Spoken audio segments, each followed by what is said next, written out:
Okay, so who exactly is the right person for the job of managing life for positive outcomes like well-being and flourishing? To understand this, you need to understand that there are four basic management styles that a change agent might employ, right?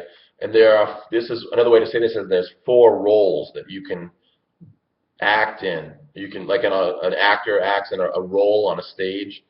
Well, we all are in roles all the time, right? Right now, you might be a mother or a brother or a son or a father or a sister, an employee. These are all roles, right? A grandparent or a grandchild.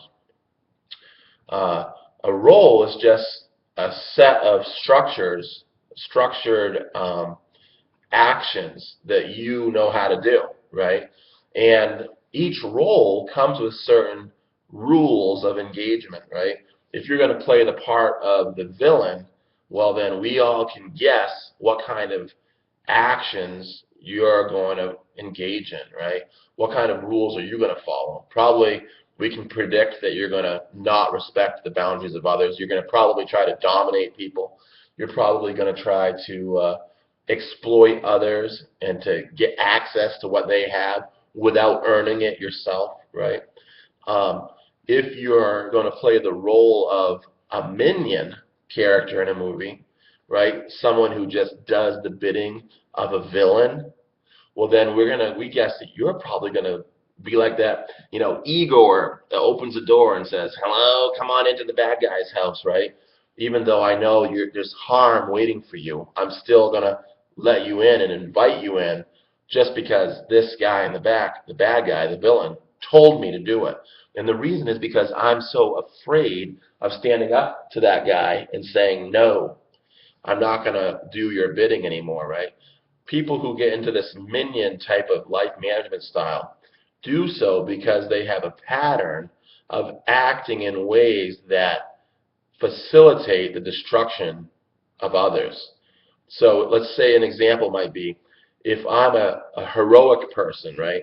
And a person playing the hero role might be someone who is is becoming fully developed in their capacity to use their imagination, their brain with a thoughtful plan. Their will is desirous of acting in the world, and I'm going to use my hands and my words to produce a certain outcome in my life, in my circumstances that I envisioned originally in here. I'm doing it right now, actually. I envisioned having a business where I could be a coach slash support specialist for others, and that I could get paid to provide a service that is needed in our world, and that people might benefit from hanging out with someone else because two heads are better than one, right? That type of thing. So if I have all these skills and knowledge and I'm out there making it happen, guess what? That doesn't have anything. That doesn't mean anything. Um, Excuse me. Let me back that up. That doesn't do anything to protect me from all those villainous types out there who might be working hard to keep people like you down and out, right? Good people who are also on your way to becoming your best self. Villains, you ever hear that saying, evil doesn't take a rest, evil doesn't sleep? There's always those movies where the cop or the detective wants to take a break, and they always say, do you think evil is resting right now? Do you think evil takes a break? No, it doesn't. And this whole program is founded on the philosophical premise that good, how do you know when something's good or bad, right? Well, because you can tell because good is that which promotes life and aliveness. It builds things up. And evil is that which tries to strangle it, right, and destroy that life and aliveness. So that's a pretty clear way that you can use in your practical experience. If you see someone strangling the goodness in someone else, by abusing them emotionally or psychologically, playing head games with them and trying to mess up their social relationships, being socially aggressive or relationally aggressive, trying to ruin their friendships with others, then you can tell that that person that's doing that is a villain, right? And I hope I didn't just lose my train of thought there. I do that sometimes. So let's think of it this way. The villain is going to come after somebody like me and try to stop me from achieving my goal. Because my goal is to help you reach your full potential. And if I do that, if I help you to become fully empowered, that villain is no longer going to be able to come over and dominate you, right? Instead, they're going to have to approach you from equality and work with you. And they don't want to do that because they're trying to get something without earning it, right? Maybe they don't have the skills or the knowledge that you have, and they're threatened by you. And rather than work with you, they're just going to try to dominate you and maybe pull the rug out from under you so that you are no longer in the race because they see everything as a competition.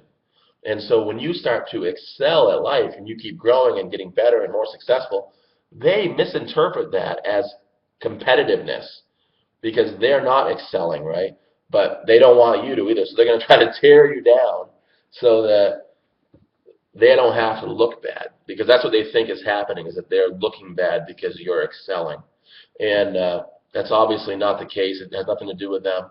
But it's that insecurity, right? So the right person is going to be the one who takes on that hero approach and manages their life circumstances in a way that is going to be good for themselves and good for everybody else, right?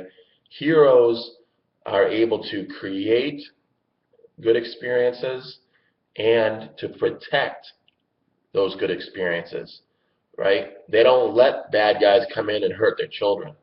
They don't let bad guys come in and hurt them, right?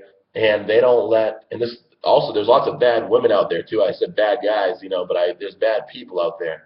And you need to be able to identify them and to recognize what they're doing that's wrong, right?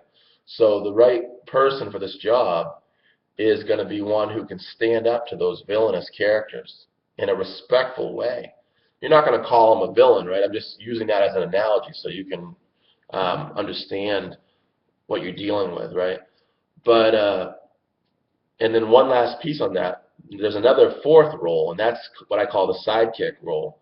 And someone who's in that sidekick role is someone who is approaching their life and responding to their life from a position of disempowerment, right?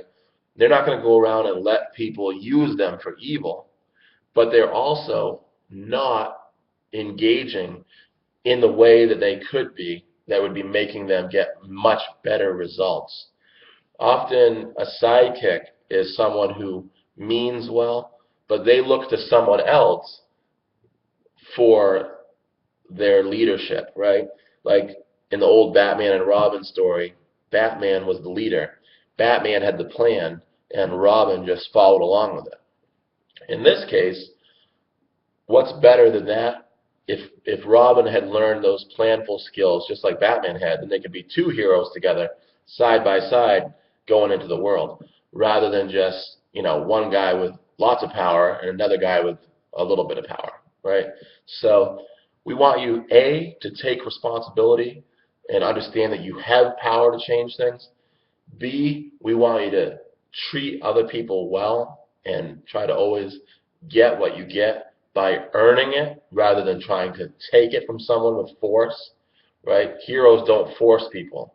Heroes, they ask nicely, they do their own work, and they leave room for people to say no. And if people say no, they're still friends with them. They're still in a relationship. It's no big thing, because the hero is confident. The hero understands that their value is not located out here somewhere, but rather that it is within them and that they were born valuable. And so there's nothing they can or can't do that will make them more or less valuable. Because in the eyes of life and aliveness, and maybe their higher power or nature or aliens or whoever else you want to think about, the Great Spirit if you're a Native American, uh, in those eyes of the world, of nature, Mother Nature, you are equally valuable with all other life, right? And of course, you might go around, hunting and stuff, and maybe you eat meat, and that's fine. I'm not saying don't do it. I'm just saying to understand that in the big scheme of things, you have a lot of value. And so you don't have to feel insecure because there's nothing to worry about. Everything is okay. And if you can get the skills and knowledge, you will be able to stand up to people who try to dominate you. You will be able to engineer positive outcomes using a plan and goal-directed action with effective strategies, and you will be able to manage and navigate your way through any difficulty in life, and you'll be able to succeed. So the right person is one who is what I call a hero because they are a fully developed adult person. And by fully developed, I mean developed in the area of change agency. That's personal power applied to constructing new pathways to the achievement of goals, right? So you're going to use your ability, you're going to cultivate your ability, maybe for the first time, to begin a course of action, a new and different way of doing things. And you're going to sustain that course of action all the way until you achieve your goal by using the skills that I'm going to teach you, by working with someone like me to get the poison out when you get upset, when people mess with you, you can talk about it and talk about it with your group of peers here online. And finally, use the map that I'm going to provide you to well-being and flourishing, and become virtuous in your actions. Do the best you can to make decisions that are going to be good for you and good for others. That's what a virtue is. And I bet you didn't know that's why they invented virtues. We don't usually get taught that, but the whole point of a virtue is to help you to make good choices in a social situation. Like patience is a virtue. Patience. What does that have anything to do with anything, right? Well, if you're trying to achieve a goal, you need to be patient because it's going to take a while to get there, right? So I guess that's good enough for now. It's been a long video, so thanks for hanging in there with me. And carry on, faithful warrior. Thanks.